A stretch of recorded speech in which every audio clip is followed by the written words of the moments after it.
तो दोस्तों आपका स्वागत है। तो आज हम देखेंगे गुलाम नियम एवं स्थिर वैद्युत बल, इसके बारे में पढ़ेंगे। वो बहुत ही महत्वपूर्ण टॉपिक है आज का। तो गुलाम नियम या स्थिर वैद्युत बल, तो ये क्या होता है? तो यहाँ पर हम मान लेते हैं कोई एक वैज्ञानिक था, सन 1785 की बात है। सन 1785 ईस्वी की बात है।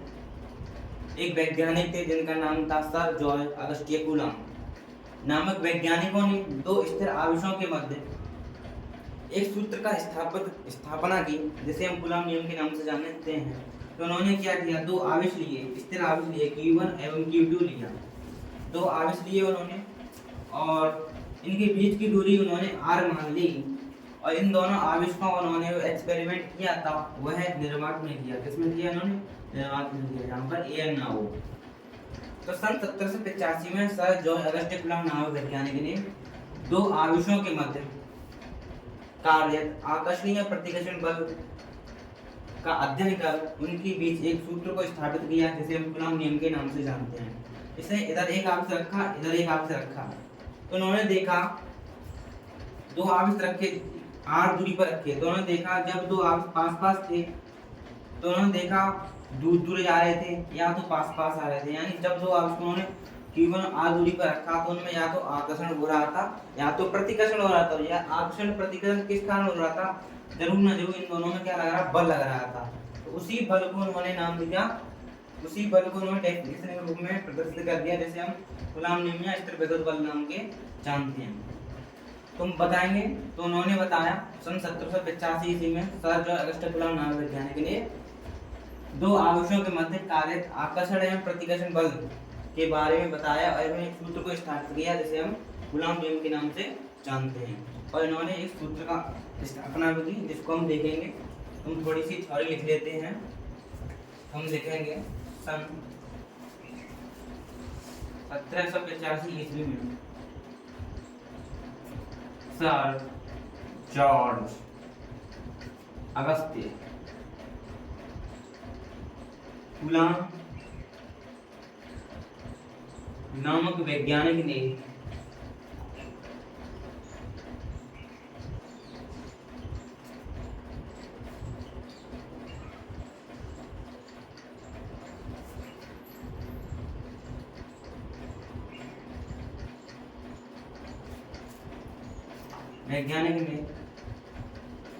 दो स्थिर आवेशों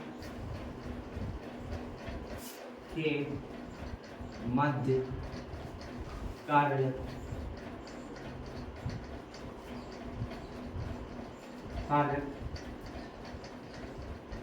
आकर्षण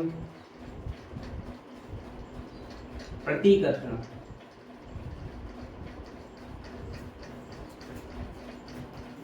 बल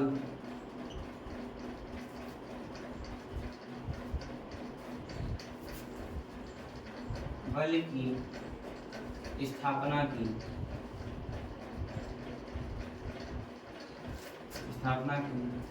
जिसे कूलॉम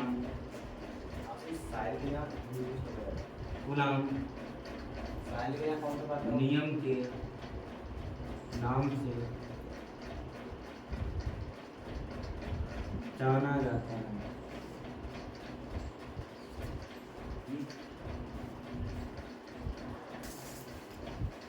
जिसे कूलॉम नियम के नाम से जाना जाता है।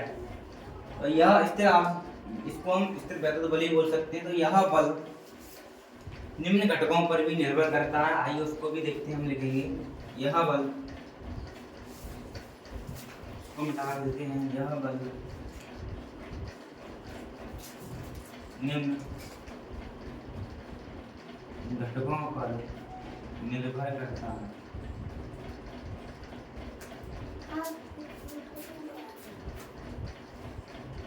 हम देखें कि Q1 और Q2 दो आवेश थे, r दूरी पर पकड़े थे और निर्वात इनका माध्यम था। तो यह बल निम्न घटकों पर निर्भर कर रहा था। तो पहला वो है, तो यह बल तीन बातों पर निर्भर करता है। कितनी बातों पर निर्भर करता है? 3 बातों पर निर्भर करता है।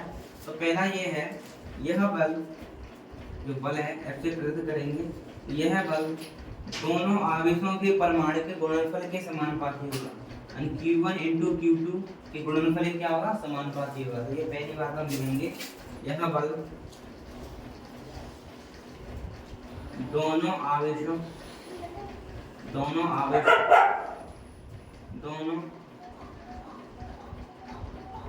आवेशों के परिमाण के गुणनफल के समानुपाती होता है। तो समीकरण के नंबर मान लेंगे।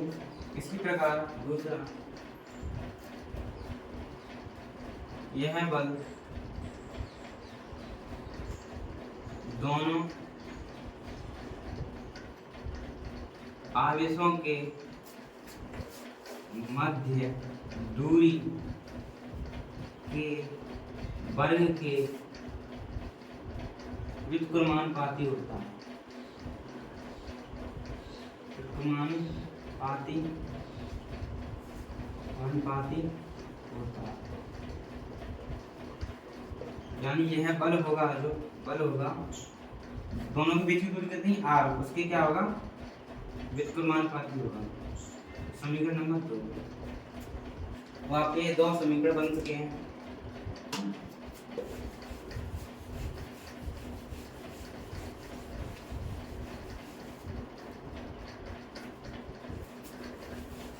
अब हम क्या करेंगे? दोनों समीकरणों को आपस में मिला देंगे। हम लिखेंगे समीकरण 1 व 2 से। तो हम देखें F समानुपाती होता है Q1 Q2 बट्टे R स्क्वायर। Q1 Q2 बट्टे R स्क्वायर।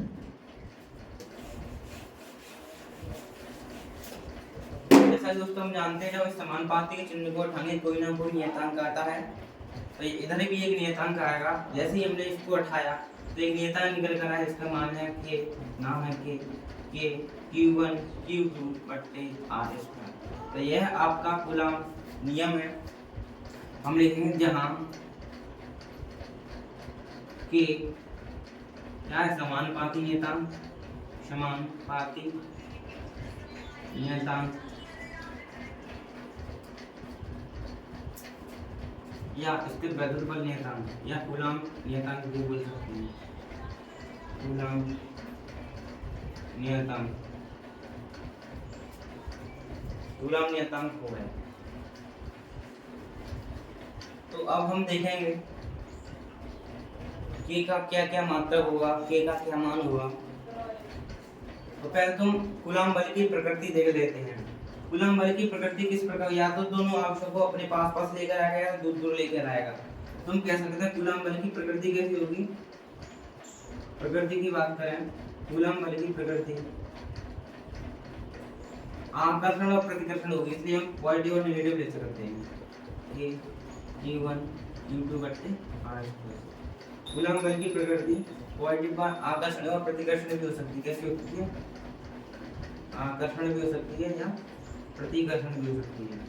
पेपर में पूछ लेता है कूलम्ब बल की प्रकृति किस प्रकार की होती है? आकर्षण एवं प्रतिकर्षण दोनों प्रकार की प्रकृति होती है कूलम्ब नियम की।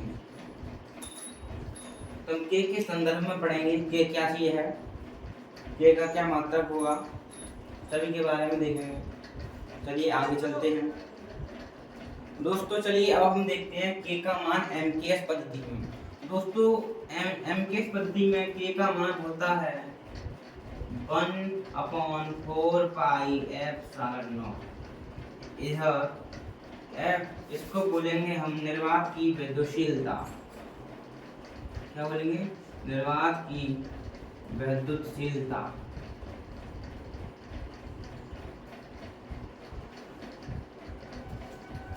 इसे हम निर्वात की विद्युतशीलता बोलेंगे। इसका एक और नाम है जिसे हम एप्सिलॉन नॉट, इसे हम एप्सिलॉन नॉट भी पढ़ते हैं। क्या पढ़ते हैं? एप्सिलॉन नॉट भी पढ़ते हैं। तो एप्सिलॉन नॉट पढ़ते हैं वैसे इसका नाम है निर्वात की विद्युशीलता। इसको पढ़ेंगे हम एप्सिलॉन नॉट से। ठीक है दोस्तों, तो ये आपका के का मात्रक के मैम के पद्धति में क्या हुआ, के का मान हो गया। और उसकी बात करें सीजीएस पद्धति की बात करें तो सीजीएस पद्धति में के का मान 1 होता है, जिससे हमें कुछ पता नहीं है, उससे हम कुछ करना भी नहीं है। एमकेएस पद्धति हमारे लिए मोस्ट इम्पोर्टेंट है, ये इसी से पेपर में सवाल बनता है। तो इस प्रकार आपका सूत्र बन गया क्या, F बराबर था के Q1 Q2 बट्टे आर स्क्वायर, के का मान डाल देंगे 1/4 पाई एप्सिलॉन Q1 बट्टे Q2 अपॉन आर स्क्वायर। तो इस प्रकार कई टीचर इसको इस प्रकार लिख देते हैं। तो ये आपका कूलम्ब बल हो गया इस प्रकार। चलिए आगे चलते हैं। चलिए दोस्तों, अब हम पढ़ेंगे के का मात्रक। के का मात्रक तो हमने देखा F बराबर के Q1 Q2 बट्टे आर स्क्वायर।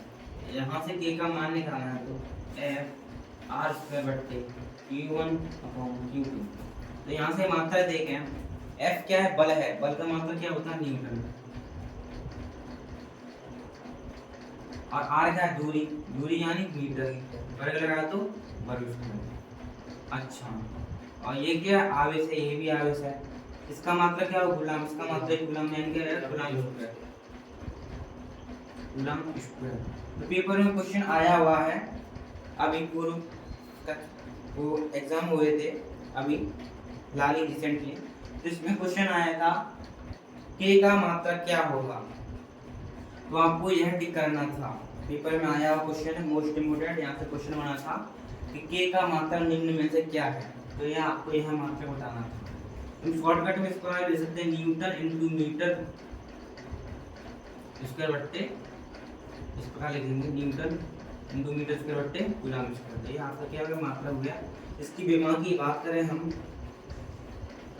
तो n किसका है, न्यूटन, न्यूटन यानी बल का। बल की विमा आपको पता होगा, बल की विमा होती है mL/t-2 और मीटर की विमा क्या होगी, L स्क्वायर हो जाएगी। और कूलम्ब स्क्वायर की विमा क्या जाएगी, इसके लिखेंगे हम A/t²। अब इसको हम ऊपर लेकर जाएंगे तो क्या जाएगा, mL/t-4 और a भी ऊपर ले जाते हैं A-2 और t-4। दोस्तों यह आपकी के की विमा हो गई। आगे पीछे भी कर सकते हैं, कोई दिक्कत की बात नहीं है। ये आपकी के की विमा हो गई, ये आपका के का मात्रक हो गया। अब के के मान की बात करें हम, के का मान क्या था आपका, के का मान था, ये बराबर था 1/4 पाई एप्सिलॉन नॉट। तो ये है आपका के की विमा हो गया। और के के मान के बारे की बात करें तो के का मान है एम के पद्धति में एक तुला थी, एक पैमाना था जिसका नाम था टॉर्जन। टॉर्जन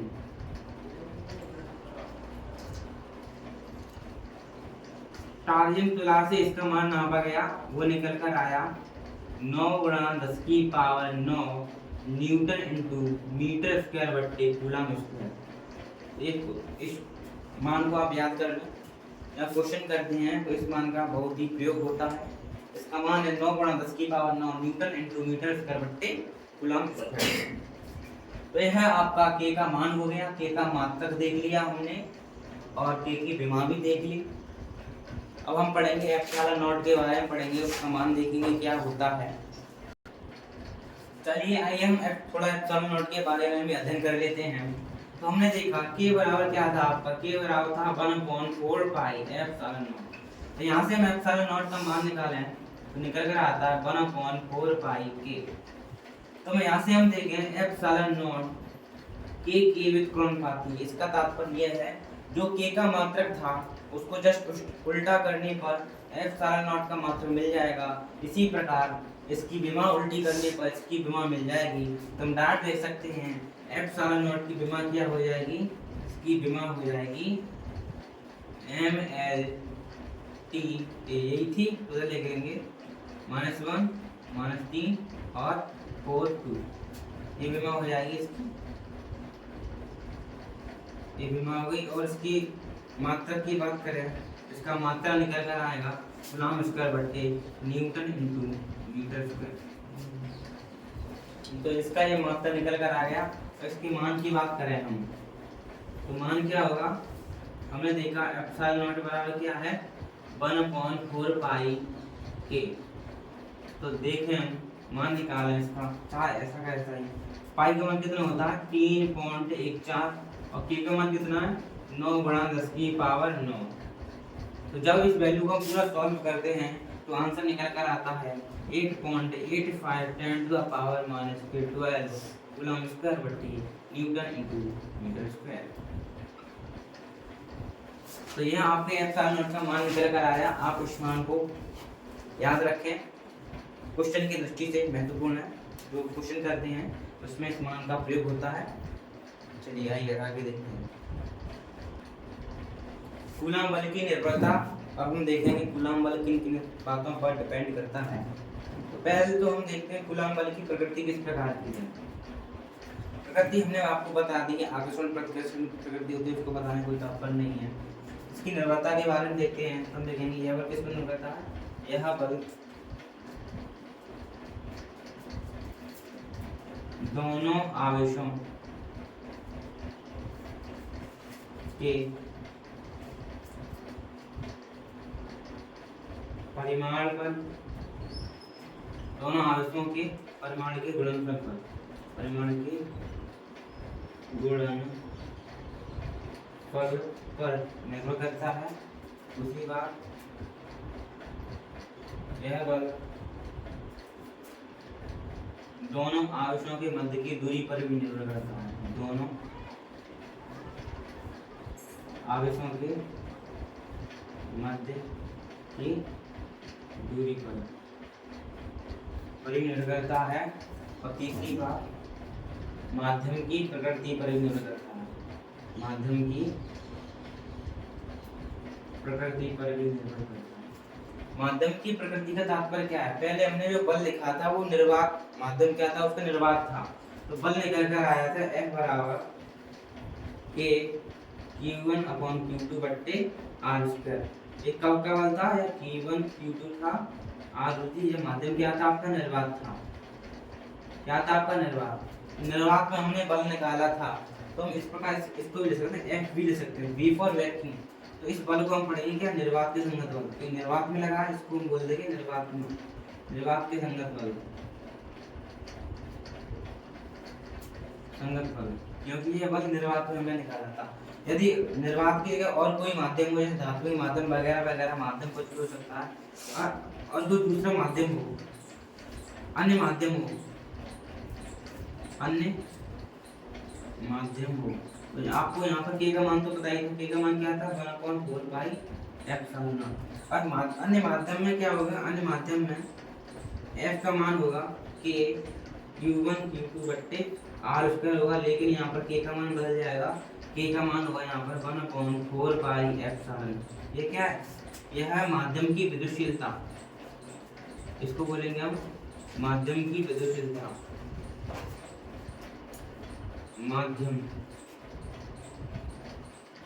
माध्यम की विद्युतशीलता।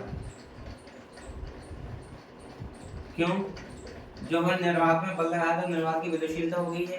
अभी माध्यम के संगत बल निकाला है, तो ये माध्यम की विद्युतशीलता का प्रयोग किया जाएगा। यहाँ पर के का मान हम कर देंगे, तो के का मान ये हो जाएगा आपका 1/4 पाई एप्सिलॉन, और माध्यम को m से डिनोट कर देते हैं। इसका मतलब ये है कूलम्ब बल माध्यम की प्रकृति पर भी निर्भर करता है।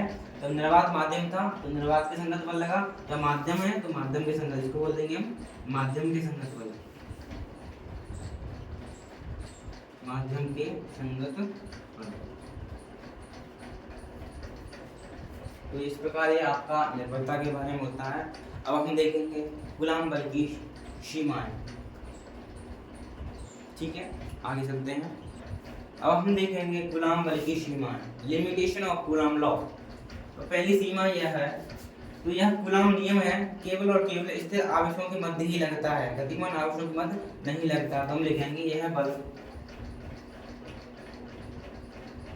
स्थिर आवेशों पर ही लागू होता है।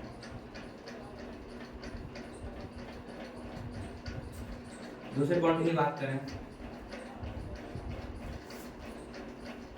यह 10 की पावर 15 मीटर से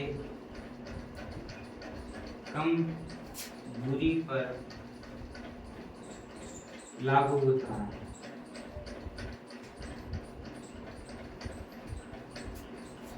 तीसरी बात, यह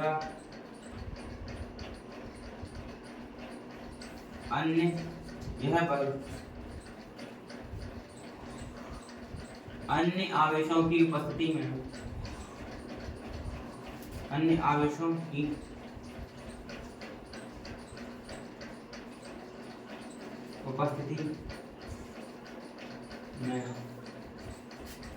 अप्रभावित रहता है।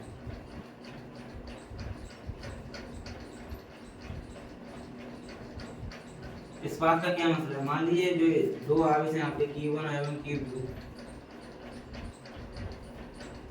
दो आवेश हैं आपके Q1 और Q2। मान लीजिए कोई हम एक दूसरा आवेश ले आए, Q3 कोई आवेश ले आए, तो इस Q3 आवेश का इन दोनों पर कोई भी प्रभाव नहीं पड़ेगा। इसी बात का यह तात्पर्य, यह बल अन्य आवेशों की उपस्थिति में अप्रभावित रहता है, यानी इसका कोई भी प्रभाव नहीं पड़ता है। तो इस प्रकार ये आपकी कूलॉम बल की सीमाएं होती हैं। इस प्रकार आपका आज का लेक्चर समाप्त होता है और हम कल देखेंगे।